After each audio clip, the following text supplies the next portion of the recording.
My self doctor Omkar Singh, innovation AI training institute में आप सभी स्टूडेंट का स्वागत है। एनिमल न्यूट्रिशन की ये बुक है और इसमें से आज हम पढ़ाते हैं आपको गाय व भैंस के लिए दाना, खली, चोकर के मिश्रण। तो उसमें गाय और भैंस को हम क्या क्या उसमें चीज़ें होनी चाहिए जो कि हम घर पे भी बना सकें, और उसमें क्या क्या चीज़ें होनी चाहिए, जैसे कि उसमें प्रोटीन होना चाहिए, कार्बोहाइड्रेट मिलना चाहिए, उसमें फैटी लिपिड्स होना चाहिए, उसमें विटामिन्स होने चाहिए और उसमें खनिज लवण होना चाहिए। ये चीज़ें हैं। और गो, पशु व भैंस के लिए औसत राशन की मात्रा, और आगे लेंगे फिर हम जब अकाल व सूखा पड़ जाता है तो उसमें पशुओं को हम क्या चीज़ें खिला सकते हैं उस कंडीशन में। तो ये आज के हम चैप्टर में आपको पढ़ाते हैं, बताते हैं और ये स्टार्ट करते हैं। गाय व भैंस के लिए दाना, खली, चोकर के मिश्रण, कैसे कैसे उनका मिश्रण हम बना सकते हैं।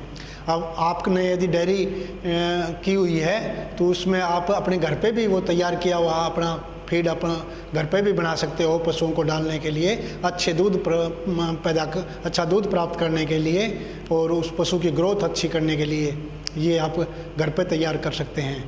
तो इसमें अलग अलग दिए हुए हैं, फार्मूले हैं इसमें नंबर 1 है मूंगफली की खल। यदि हमने 1 क्विंटल पशु का दाना तैयार करना है तो उसमें मूंगफली की खल ले लेंगे हम 25 किलो। मूंगफली की खल में क्या है, प्रोटीन मिल जाएगा और उसमें फैटी लिपिड्स मिल जाएंगे। चना है उसमें हम प्रोटीन मिल जाएगा 20 किलो लेंगे, और जौ लेंगे इसमें बारले 15 किलो, और इसके बाद गेहूं का चोकर व्हीट ब्रान लेंगे 40 किलो। इन चीज़ को सभी को मिक्स करके और पशु को हम खिलाते हैं तो ये एक तैयार मिश्रण तैयार हो जाता है। नंबर 2 दूसरा मिश्रण हम तैयार कर सकते हैं, जैसे मूंगफली की खल लेंगे 20 किलो, मूंगफली की खल 20 किलो और गेहूं का चोकर लेंगे 40 किलो, और हर दाल चूरी 40 किलो। हर दाल चूरी में प्रोटीन मिलेगा, गेहूं के चोकर में कार्बोहाइड्रेट है और मूंगफली के खल में प्रोटीन और फैटी लिपिड्स मिल जाएंगे। तो ये भी एक दूसरा फार्मूला है कि इस तरीके से भी हम बना सकते हैं। 40 किलो हरहर की दाल, गेहूं का चोकर 40 किलो और मूंगफली की खल 20 किलो, तीनों को मिक्स करके और मिला के और उसको पशु को हम डाल सकते हैं। तीसरा है सरसों की खल ले सकते हैं हम 40 किलो, जो कि फैटी लिपिड्स मिलेगी। जौ ले सकते हैं 20 किलो जो कि कार्बोहाइड्रेट है। हरहर दाल चूरी 20 किलो जो कि प्रोटीन मिलेगा। गेहूं का चोकर 20 किलो जिससे कार्बोहाइड्रेट मिलेगा। इन चारों को मिक्स करके सरसों की खल, जौ, हरहर दाल चूरी, गेहूं की चोकर, इनको मिक्स करके और पशु को हम खिला सकते हैं। ये तीसरा तरीका है। चौथा है सरसों की खल ले सकते हैं 25 किलो और हरहर दाल चूरी ले सकते हैं 35 किलो। हरहर की दाल चूरी में प्रोटीन ज़्यादा होता है। गेहूं का चोकर 40 किलो। तो ये तीनों चीज़ हम मिक्स करके पशु को डाल सकते हैं। तो गेहूं के चोकर में कार्बोहाइड्रेट ज़्यादा होता है तो पशु को हम खिला सकते हैं। नंबर 5 बिनोला कॉटन सीड हम ले सकते हैं 35 किलो। इसमें कॉटन सीड में ये क्या मिलेगा, इसमें फैटी लिपिड्स मिलेंगे। और सरसों की खल है इसमें भी फैटी लिपिड्स हैं, और जौ है इसमें कार्बोहाइड्रेट है। सरसों की खल इसमें 20 किलो लेंगे, जौ को 20 किलो लेंगे, और हरहर दाल चूरी इसमें 35 किलो लेंगे। तो इसमें ये चारों चीज़ों को मिक्स करके और पशुओं को हम खिला सकते हैं। नंबर 6 बिनोला हम लेते हैं 35 किलो। 35 किलो बिनोला लेंगे। गवार, बिनोले से फैटी लिपिड्स मिल जाएगा। गवार से लेंगे 15 किलो जिसमें प्रोटीन ज़्यादा होता है। हरहर दाल चूरी में प्रोटीन होता है 20 किलो लेंगे, और गेहूं का चोकर लेंगे 30 किलो।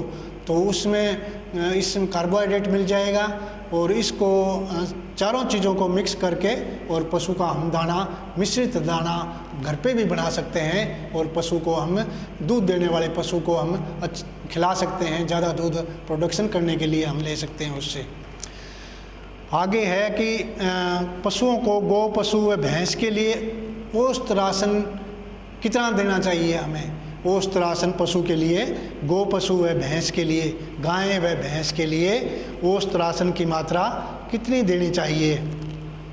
इसमें अलग अलग पशु हैं। गो पशु को हम पहले लेते हैं, जैसे गाय है, जैसे इसमें गाय है, पशु गाय, जैसे हीफर है, हीफर को 1.5 से 2 किलो दाने की आवश्यकता होती है, मिश्रित दाने की, और मिक्स किया हुआ दाना, उसमें प्रोटीन, कार्बोहाइड्रेट और विटामिन्स, मिनरल्स और फैटी लिपिड सभी चीज़ें मिक्स और मिश्रित दाना होना चाहिए। और सूखा चारा 3 से 4 किलो सूखा दाना होना चाहिए, और हरा चारा 10 से 15 किलो मिलना चाहिए, और उसको खनिज लवण और नमक भी खिलाना चाहिए। खनिज लवण 30 ग्राम डेली और और नमक उसको 30 से 40 ग्राम डेली उसको खिलाना चाहिए। और गाय जैसे गर्भवती है, प्रेग्नेंट एनिमल है, तो उसको 2 से 4 किलो दाने की ज़रूरत होती है, प्रेग्नेंट एनिमल को ज़्यादा ज़रूरत होती है। सूखा चारा 4 से 4.5 किलो, 10 से 15 किलो उसको हरा चारे की आवश्यकता होती है, और ये खनिज लवण और नमक की भी उसको आवश्यकता है। और इसी प्रकार जैसे दूध देने वाली गाय है, उसको हम मिश्रित दाना उसके दूध देने की कैपेसिटी पर डिपेंड करता है कि कितना वो दूध देती है, उसके हिसाब से डालते हैं। जैसे 3 किलो दूध पर 1 किलो दाने की आवश्यकता होती है, तो जितना वो दूध देती है उसको उसी हिसाब से दाना, मिश्रित दाना डालेंगे।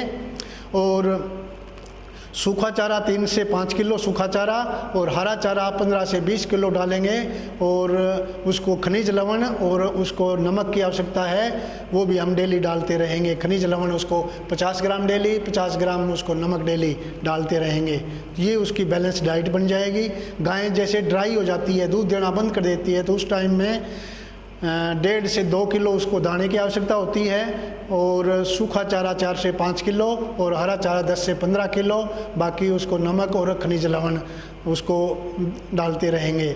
जैसे सांड है, बुल है, उसको 3 से 3.5 किलो दाने मिश्रण की ज़रूरत है, और भूसा उसको उसके शारीरिक भार के अनुसार उसको दे देंगे हम, उसको 2 से 3% के हिसाब से, जैसे उसका वज़न है उसके हिसाब से उसको दे देंगे। और हरा चारा 15 से 20 किलो, और उसको नमक व खनिज लवण भी देंगे। इसी तरह बैल कार्यशील है, बैल से हम यदि काम ले रहे हैं तो उसको हम कितना दाने की आवश्यकता है, मिश्रित दाना 3 से 3.5 किलो कार्य लेने वाले बैल से, और 4 से 4.5 किलो सूखा चारा और 15 से 20 किलो हरा चारा, और उसको नमक और वो मिश्रित खनिज लवण डाल देंगे। जैसे बैल है, अकार्यशील है, काम नहीं लेते, जिससे हम काम नहीं लेते, उसको 1 से 2.5 किलो उसको दाने की आवश्यकता है, और 10 से सूखा चारा उसको ज़्यादा डाल देंगे, 10 किलो के आसपास सूखा चारा डाल देंगे, और हरा चारा भी कुछ डाल देंगे, जैसे 10 किलो के आसपास, और खनिज लवण और नमक दे देंगे उसको। इसी प्रकार भैंस है, भैंस को भी आहार की कैसी ज़रूरत है। जैसे हीफर है, उसको हम 1 से 1.5 किलो दाने की आवश्यकता होती है, 2 से 3 किलो सूखा चारा और 5 से 10 किलो हरा चारा, और उसको खनिज लवण और नमक 50-50 ग्राम वो डाल देंगे। इसी तरह दूध देने वाली भैंस है, उसको उसके दूध के हिसाब से उसको दाना, मिश्रित दाना डालेंगे। और जैसे 2.5 किलो दूध पर 1 किलो दाना की ज़रूरत होती है। जैसे 10 किलो दूध देती है तो 4 किलो दाने की आवश्यकता हो, मिश्रित दाने की आवश्यकता है। और सूखा चारा उसको 3 से 4 किलो देंगे, 15 से 20 किलो उसका हरा चारा उसको देंगे, खनिज लवण देंगे उसको, और नमक 50-50 ग्राम डेली देते रहेंगे। जैसे भैंस गर्भवती है, प्रेग्नेंट है, बफेलो है, तो 3 से 4 किलो दाने की आवश्यकता है, 4 से 4.5 किलो सूखा चारा, 10 से 15 किलो उसका हरा चारा और खनिज लवण और नमक। इसी तरह ड्राई दूध देने वाली नहीं है भैंस, ड्राई है तो उसको 1.5 से 2 किलो दाने की आवश्यकता होती है, 3 से 4 किलो सूखा चारा और 10 से 15 किलो हरा चारा और खनिज लवण और नमक। इसी तरह यदि सांड है, भैंसा है, उसके लिए कार्यशील है तो उसको 3 से 3.5 किलो हम उसको दाना दे देंगे, 4.5 से 5 किलो उसको सूखा चारा और 15 से 20 किलो उसको हरा चारा देंगे। और इसी तरह से भैंसा अकार्यशील है तो उसको 1.5 से 3 किलो उसको दाना देंगे, 3 से 4 किलो सूखा चारा देंगे, 10 से 15 किलो उसको हरा चारा देंगे और उससे खनिज लवण और वो नमक वगैरह भी उसको खिला देंगे जिससे कि उसकी ग्रोथ अच्छी होगी। तो ये दाना डालने के लिए है। अब लास्ट में अब हम पढ़ाते हैं आपको सूखे के अभाव के दौरान या बारिश ज़्यादा हो जाए उस टाइम में हम क्या पशुओं की लाइफ बचाने के लिए, उसको पशु को जान बचाने के लिए उसको हम आहार डाल सकें, वो क्या ऐसे आहार हैं जो हम उसको डाल सकते हैं। तो इसके लिए कई राजस्थान व गुजरात में काफ़ी इन स्टेट में और काफ़ी सूखा पड़ता है, बारिश कम होती है कई बार, तो उसमें अकाल की स्थिति पैदा हो जाती है और उसमें पशुधन इससे सबसे ज़्यादा प्रभावित होता है। कई बार बारिश ज़्यादा भी हो जाती है, बाढ़ भी आ जाती है, तो उसमें भी ज़्यादा प्रभावित होता है पशु। इसको ध्यान में रखते हुए हमें उसको क्या खिला सकते हैं पशु को जीवित रखने के लिए। सबसे पहले इन्हीं को बचाव जरूरी होता है पशुओं का, तो उसमें हम सूखी घास खिला सकते हैं पशु को, जैसे सूखा पड़ जाता है तो सूखी घास खिला सकते हैं, मूंगफली का ऊपरी वाला छिलका होता है वो खिला सकते हैं, गन्ने की खोई है वो खिला सकते हैं, ऊपर उसका टोप होता है वो खिला सकते हैं, सूखी व हरी पत्ती पेड़ों की होती हैं वो भी हम खिला सकते हैं, जैसे बांस की पत्ती है वो खिला सकते हैं, पीपल की, बबूल की, जरबेर की, खेजड़ी, नीम, सहजन, भीमल आदि जो पेड़ होते हैं उनकी पत्तियां हम खिला सकते हैं और उसमें कुछ यूरिया मिला सकते हैं हम। यूरिया का मिलाने के लिए आपको काफ़ी सावधानी रखनी होती है क्योंकि यूरिया का पॉइजन होने का भी खतरा होता है और उसमें हम नमक एवं हड्डी का चूरा भी मिला सकते हैं। हड्डी के चूरे में हमें कैल्शियम और फास्फोरस पशुओं को प्राप्त हो जाता है, तो ये भी ज़रूरी होता है पशु के लिए, उसकी ग्रोथ के लिए। सूखी घास की पत्तियां इत्यादि पशु को पेट भरने के लिए काम करती हैं, यूरिया प्रोटीन देती है और शीरा जो होता है शीरा मिला देते हैं उसमें, तो वो क्या है उसको एनर्जी मिलती है, उसे एनर्जी ऊर्जा मिलती है और ये उसका घोल सारा इस तरह का तैयार करके पशुओं को हम खिला सकते हैं। इसी प्रकार ये जैसे कुछ पशुओं को जैसे 150 से 300 किलो 150 से 300 किलोग्राम पशु का भार है, तो उसको हम इस कंडीशन में सूखे के अभाव के दौरान हम पशु को क्या तैयार करते हैं जो उसको पशुओं को हम खिला सकते हैं। तो इसके लिए 150 से 300 किलो वजन के लिए गन्ने की खोई होती है और सूखी घास होती है, गन्ने की खोई खिला सकते हैं या सूखी घास 2 किलो और शीरा उसमें 400 ग्राम मिला देते हैं। गन्ने की पत्तियां हैं वो 5 किलो है या हरे पेड़ की पत्तियां 4 से 5 किलो मिल जाती हैं, वो खिला सकते हैं साथ में मिक्स करके उसको, और उसमें यूरिया 30 ग्राम 22 ग्राम यूरिया मिला देते हैं, नमक 30 ग्राम और हड्डियों का चूरा होता है वो भी 20 ग्राम मिला देते हैं। ये सभी चीज़ों को मिक्स करके हम 150 से 300 किलोग्राम जिस पशु का वजन होता है उसको हम खिला सकते हैं और उसकी अच्छी ग्रोथ हो जाएगी उसकी, और उसका अपनी जान उसकी बच जाएगी उसमें सूखे के दौरान। इसी तरह से दूसरा इसमें हम ये भी खिला सकते हैं, जैसे गन्ने की खोई है वो 8 किलोग्राम ले सकते हैं, शीरा उसमें मिला सकते हैं 500 ग्राम और नमक 30 ग्राम, यूरिया मिला सकते हैं 25 ग्राम।